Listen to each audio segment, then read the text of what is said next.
Olá a todos, me chamo Gabriel e eu e minha colega Ana Paula vamos apresentar um trabalho a respeito de catalisadores de titanato de bismuto para aplicação na geração fotocatalítica de hidrogênio combustível.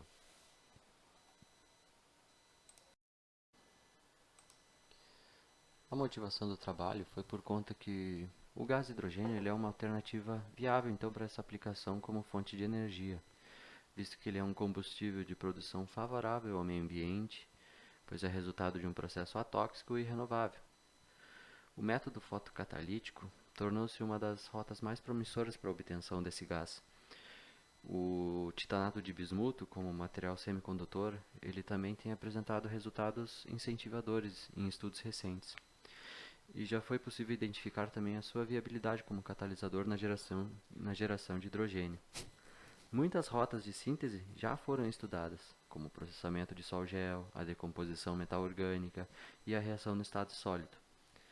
A maioria das rotas convencionais possuem inconvenientes, possuem problemas, limitações, que acabam afetando o desempenho do material desenvolvido, além de prejudicar o meio ambiente, tornando necessária a busca de rotas menos agressivas.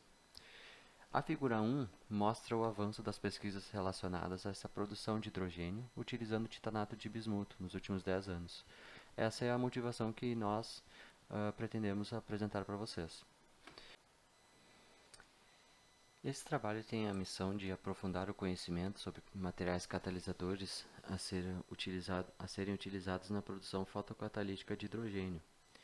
O titanato de bismuto ele é um material de foco nesse estudo. Como somos engenheiros de materiais, nós focamos mais na parte do material, procurando então assim compreender e associar suas propriedades e formas de obtenção com as necessidades da sua possível aplicação em geração de hidrogênio. Falando um pouquinho mais a respeito dos processos fotocatalíticos, a oxidação da água em suspensão de óxido de titânio, irradiado em uma célula fotoeletroquímica, gerando hidrogênio e oxigênio, ela foi descrita pela primeira vez em 1972 por Fujishima e Honda. Desse momento em diante, muitos estudos começaram a ser dedicados ao entendimento de processos fotocatalíticos, envolvendo a oxidação da água e íons inorgânicos. Então, o que possibilitou a fotocatálise como uma área de pesquisas catalíticas bastante importantes e de grande potencial. O processo de fotocatálise ele envolve a fotoativação de elétrons e lacunas. Esses materiais, por sua vez, são sólidos que constituem uma rede tridimensional infinita e possuem uma sobreposição dos orbitais atômicos que se estendem por toda a rede, gerando uma configuração que possibilita a formação de bandas de energia, a banda de valência, que nós utilizamos a sigla BV, de menor energia, e a banda de condução, que usamos a sigla BC, de maior energia. Entre essas bandas, há os intervalos de energia chamados band gaps. A etapa condicional para que ocorram essas reações de fotocatálise é a transferência de elétrons entre o semicondutor e os reagentes absorvidos pelo catalisador ativado pela luz. Essa transferência ela está diretamente relacionada ao potencial de BV e BC no meio reacional. Três compostos intermediários altamente reativos são formados por esse processo: o oxigênio, radicais hidroxila e peróxido de hidrogênio. Esses radicais são gerados quando o catalisador é irradiado por uma energia luminosa que supera a energia relativa de seu band gap, isto é, a energia necessária para mover os elétrons entre as bandas. Quando a molécula de água ela entra em contato com a superfície do catalisador excitado, esta reage com o par de elétron H+, e os potenciais positivos das lacunas geram radicais OH, a partir de água adsorvidas na banda de valência do semicondutor, enquanto os elétrons da banda de condução eles reagem com o oxigênio do ar, gerando espécies reativas o H2O2. Já os produtos finais da reação, bem como sua eficiência, efetividade, são influenciados por parâmetros essencialmente cinéticos, que possuem relação com o tamanho do cristalito, planos de superfície, fases cristalográficas, morfologia, presença de dopantes, impurezas, vacâncias e qualquer outro defeito na rede cristalina do fotocatalisador. Além disso, Também tem influência fatores como pH da solução, concentração dos reagentes envolvidos, bem como sua natureza e estrutura. Na verdade, se são, ou seja, orgânicos ou inorgânicos. Falando um pouquinho mais a respeito de sistemas de geração de hidrogênio fotocatalítico, existem duas formas principais nessa produção de hidrogênio fotocatalítico, que é a produção de hidrogênio fotocatalítico heterogêneo, com a sigla HPC, e a produção de hidrogênio catalisado fotoelétrico, que é o PEC. Comparando então com o HPC, o PEC, PEC, não é competitivo devido ao seu alto custo e às suas estruturas complexas.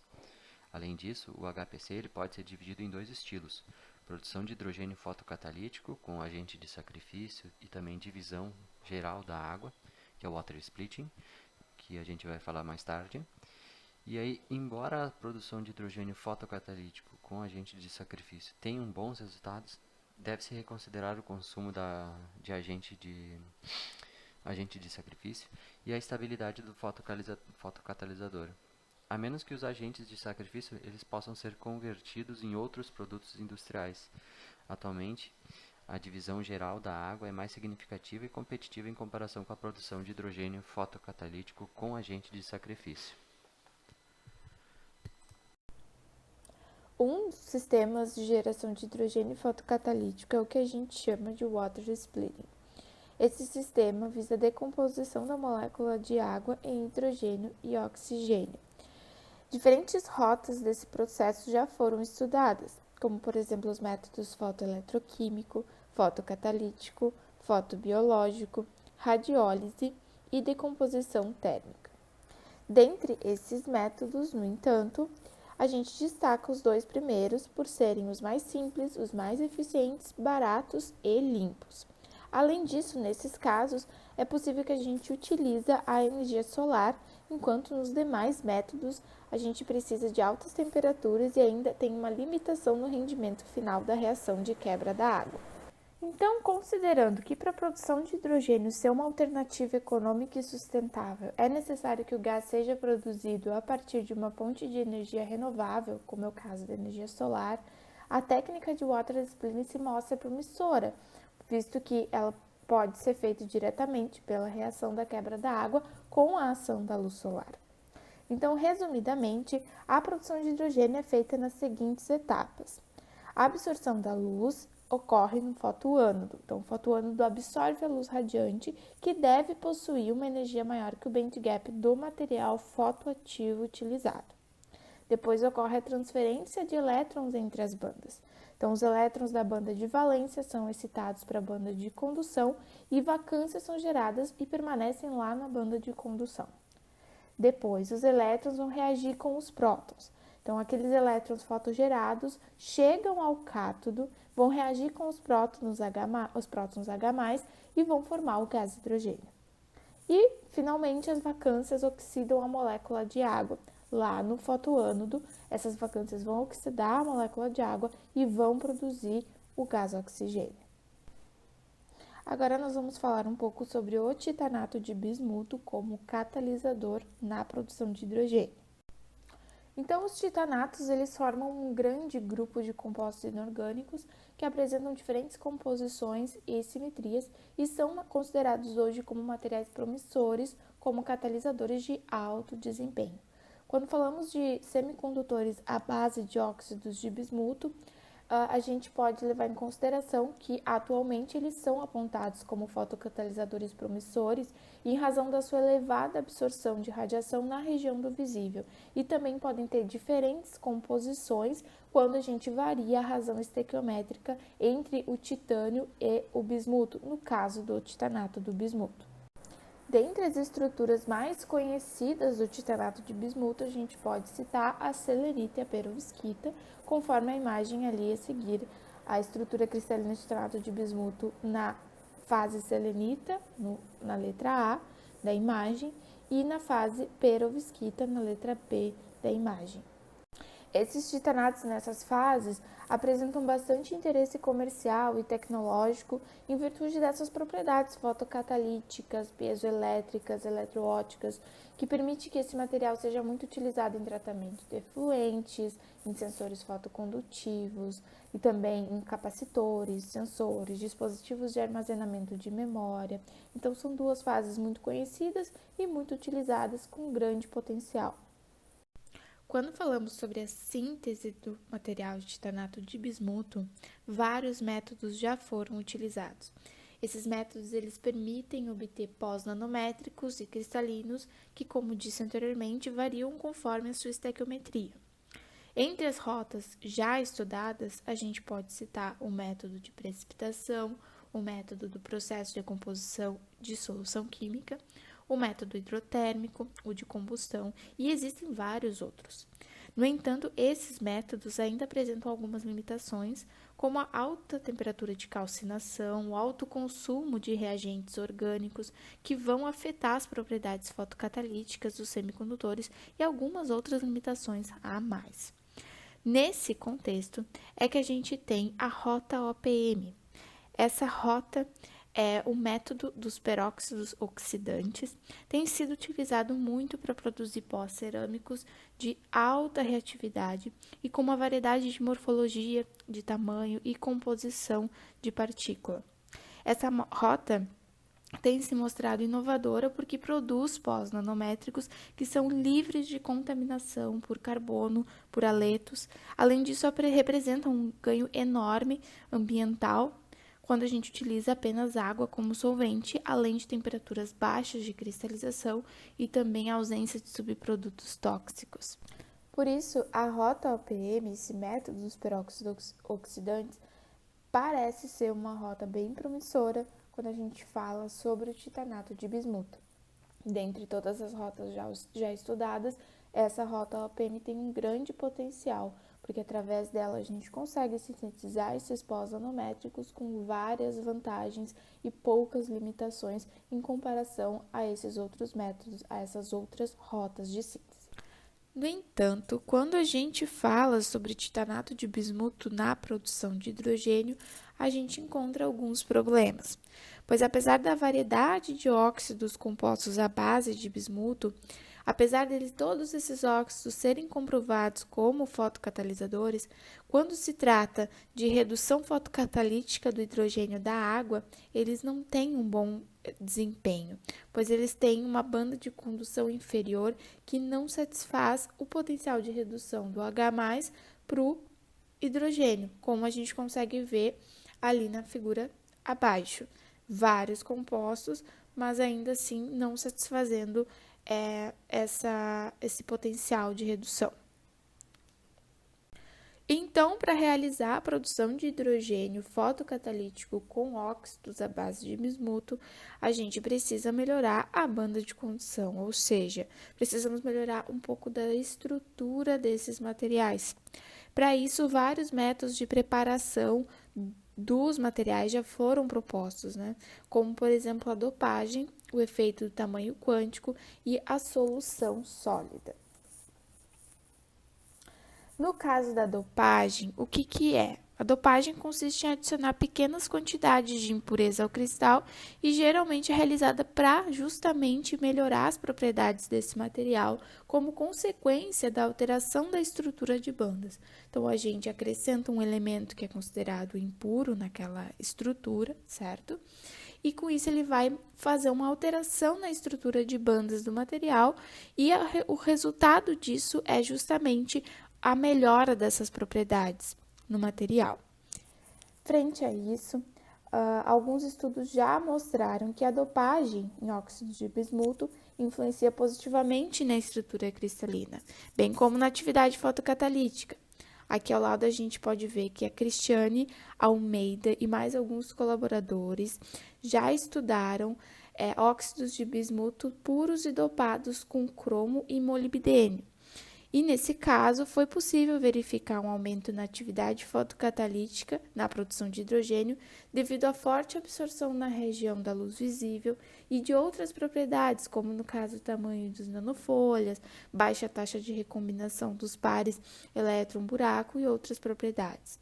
Então, estudos para melhorar esses óxidos de bismuto já estão sendo desenvolvidos, como esse exemplo citado. O tamanho de partícula também vai influenciar no desempenho do catalisador como fotocatalisador, né? Então, a energia do band gap no semicondutor ele é criticamente dependente do tamanho de partícula. Então, quando a gente controla o tamanho de partícula do material, a gente já está influenciando nessa energia de band gap e, consequentemente, melhorando, preferencialmente, né, a atividade do catalisador. Aqui ao lado a gente tem um relato, um estudo já feito, que relatou pela primeira vez um fotocatalisador nanocristalino de bismuto com vanádio para evolução de hidrogênio. Então, a evolução de hidrogênio e a atividade fotocatalítica do pó nanocristalino aqui pode ser atribuída às propriedades físicas, como as partículas nanométricas e a grande área de superfície. Então, tamanho de partícula, a área de superfície da partícula, também influencia na estrutura do catalisador e, consequentemente, no desempenho dele como um fotocatalisador. Outro efeito interessante que já vem sendo estudado é o efeito de solução sólida. A solução sólida também provou ser um método eficaz para regular as bandas de energia. A solução sólida ela tem uma série de gaps de banda diferente por causa dos componentes do material e vai se tornando um método viável e eficaz para se obter banda de condução de valência que são adequados para o processo de divisão da água.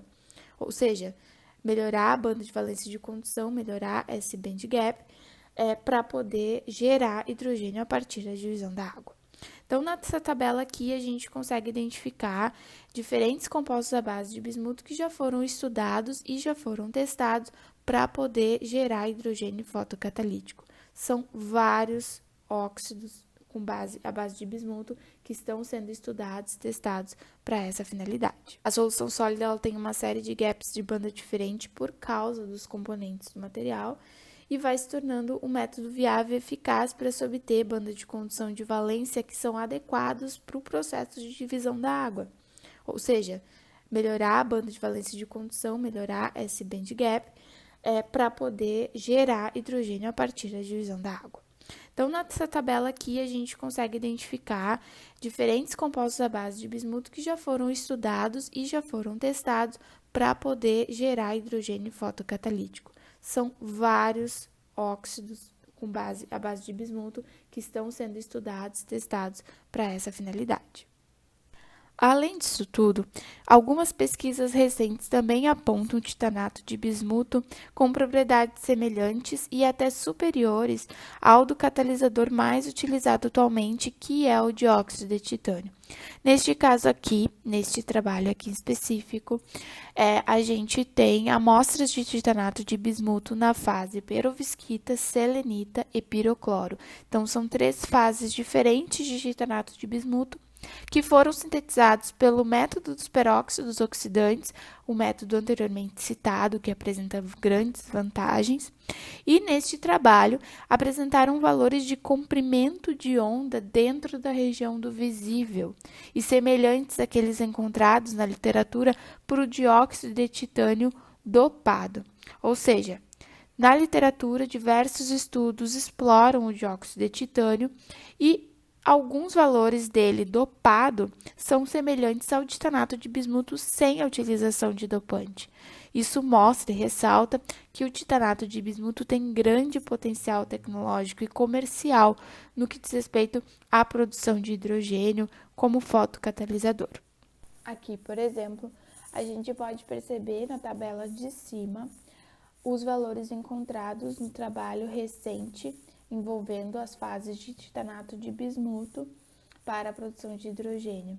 Nesse caso, naquela tabela, a gente encontra alguns valores de comprimento de onda e quando comparamos com os valores de comprimento de onda na tabela abaixo para o dióxido de titânio dopado, a gente consegue perceber a semelhança, o que comprova, né, que o titanato de bismuto tem um grande potencial de fato. Chegando agora às conclusões, a obtenção de hidrogênio combustível através da quebra da molécula de água, water splitting, se apresenta atualmente como uma rota promissora para a obtenção do gás.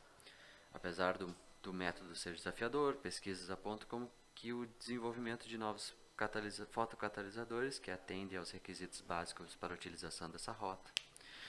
No que diz respeito aos catalisadores à base de bismuto, pode-se afirmar que representam uma gama de compostos, e a maioria deles eles podem absorver uma radiação na luz visível, o que o tem tornado um material de muito interesse tecnológico.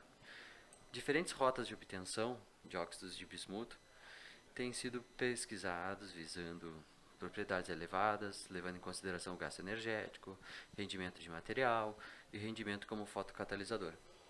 Para isso, é preciso melhorar a estrutura das bandas desses materiais, o que pode ser feito por diferentes métodos, como a adição de dopantes ou modificação da área superficial do material, por exemplo, né?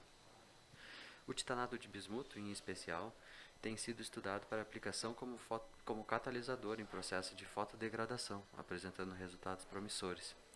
Esses resultados impulsionam mais estudos que visam estender a aplicação do material para a produção de hidrogênio combustível, sendo já possível encontrar pesquisas que apontam sua efetividade nessa aplicação.